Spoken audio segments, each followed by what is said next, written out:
بسم اللہ الرحمن الرحیم۔ السلام علیکم۔ آج کی ہماری کہانی ہے حضرت اویس کرنی کو جنت کے دروازے پر کیوں روک لیا جائے گا۔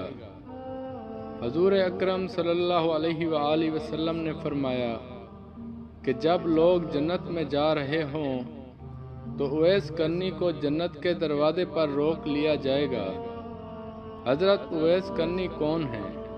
اویس نام ہے، عامر کے بیٹے ہیں۔ مراد قبلہ ہے، کرن ان کی شاخ ہے اور یمن ان کی رہائش گاہ تھی۔ حضرت نے ماں کے ہر درجہ خدمت کی، وہ آسمانوں تک پہنچے۔ اویس کرنی حضور کی خدمت میں حاضر نہیں ہو سکے۔ جبرائیل آسمان سے پہنچے اور ان کی بات کو حضور نے بیان کیا، چونکہ حضور دیکھ رہے تھے کہ آئندہ آنے والی نسلیں اپنی ماؤں کے ساتھ کیا سلوک کریں گی۔ ایک سائل نے سوال کیا، یا رسول اللہ صلی اللہ علیہ وسلم، قیامت کب آئے گی؟ تو آپ نے ارشاد فرمایا، مجھے نہیں معلوم کب آئے گی۔ تو سائل نے کہا کہ کوئی نشانی تو بتا دیں۔ تو آپ نے فرمایا، جب اولاد اپنی ماں کو ذلیل کرے گی تو قیامت آئے گی۔ حضور صلی اللہ علیہ وسلم نے حضرت عمر رضی اللہ عنہ اور حضرت علی رضی اللہ عنہ سے کہا کہ تمہارے دور میں ایک شخص ہوگا جس کا نام ہوگا اویس بن عامر، درمیانہ قد، رنگ کالا، جسم پر ایک سفید داغ۔ حضور صلی اللہ علیہ وسلم نے ان کا حلیہ ایسے بیان کیا جیسے سامنے دیکھ رہے ہوں۔ وہ آئے گا، جب وہ آئے تو تم دونوں نے اس سے دعا کرانی ہے۔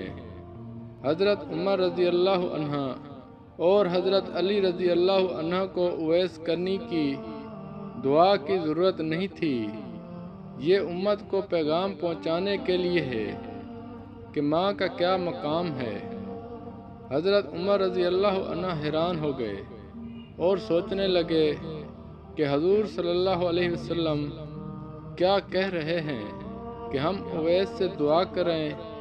تو حضور صلی اللہ علیہ وسلم نے فرمایا، عمر، علی، اویس نے ماں کی خدمت اس طرح کی ہے، جب وہ ہاتھ اٹھاتا ہے تو اللہ اس کی دعا کو خالی نہیں جانے دیتا۔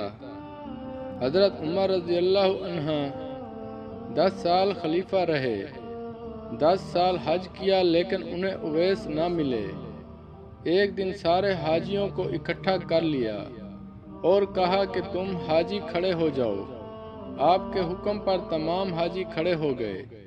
پھر کہا کہ سب بیٹھ جاؤ، صرف یمن والے کھڑے رہو۔ تو سب بیٹھ گئے اور یمن والے کھڑے رہے۔ پھر کہا کہ یمن والے سارے بیٹھ جاؤ، صرف مراد قبیلہ کھڑا رہے۔ پھر کہا مراد والے سب بیٹھ جاؤ، صرف کرن والے کھڑے رہو۔ تو مراد قبیلے والے بیٹھ گئے، صرف ایک آدمی بچا۔ اور حضرت عمر نے کہا کہ تم کرنی ہو؟ تو اس شخص نے کہا کہ ہاں، میں کرنی ہوں۔ تو حضرت عمر نے کہا کہ اویس کو جانتے ہو؟ تو اس شخص نے کہا کہ ہاں، جانتا ہوں، میرے بھائی کا بیٹا ہے، میرا سگا بھتیجا ہے، اس کا دماغ ٹھیک نہیں، آپ کیوں پوچھ رہے ہیں؟ تو حضرت عمر نے کہا کہ مجھے تو تیرا دماغ صحیح نہیں لگ رہا۔ آپ نے پوچھا کدھر ہے؟ تو اس نے کہا کہ آیا ہوا ہے۔ پوچھا کہاں گیا ہے؟ تو اس نے کہا کہ وہ عرفات گیا ہے اونٹ چرانے۔ آپ نے حضرت علی کو ساتھ لیا اور عرفات کی دوڑ لگا دی۔ جب وہاں پہنچے تو دیکھا کہ اویس کرنی درخت کے نیچے نماز پڑھ رہے ہیں اور اونٹ چاروں طرف چر رہے ہیں۔ یہ آ کر بیٹھ گئے اور اویس کرنی کی نماز ختم ہونے کا انتظار کرنے لگے۔ جب حضرت اویس نے محسوس کیا کہ 2 آدمی آ گئے تو انہوں نے نماز مختصر کر دی۔ سلام پھیرا تو حضرت عمر نے پوچھا، کون ہو بھائی؟ تو کہا، جی میں مزدور ہوں۔ اسے خبر نہیں کہ یہ کون ہیں۔ تو حضرت عمر نے کہا کہ تیرا نام کیا ہے؟ تو اویس کرنی نے کہا کہ میرا نام اللہ کا بندہ۔ تو حضرت عمر نے کہا کہ سارے ہی اللہ کے بندے ہیں، تیری ماں نے تیرا نام کیا رکھا ہے؟ تو حضرت اویس نے کہا کہ آپ کون ہیں؟ میرا انٹرویو کرنے والے ان کا یہ کہنا تھا کہ حضرت علی نے کہا کہ اویس یہ امیر المومنین عمر بن خطاب ہیں اور میں ہوں علی بن ابی طالب۔ حضرت اویس کا یہ سننا تھا کہ وہ کانپنے لگے، کہا کہ جی میں معافی چاہتا ہوں، میں تو آپ کو پہچانتا ہی نہیں تھا، میں تو پہلی دفعہ آیا ہوں۔ تو حضرت عمر نے کہا کہ تو ہی اویس ہے؟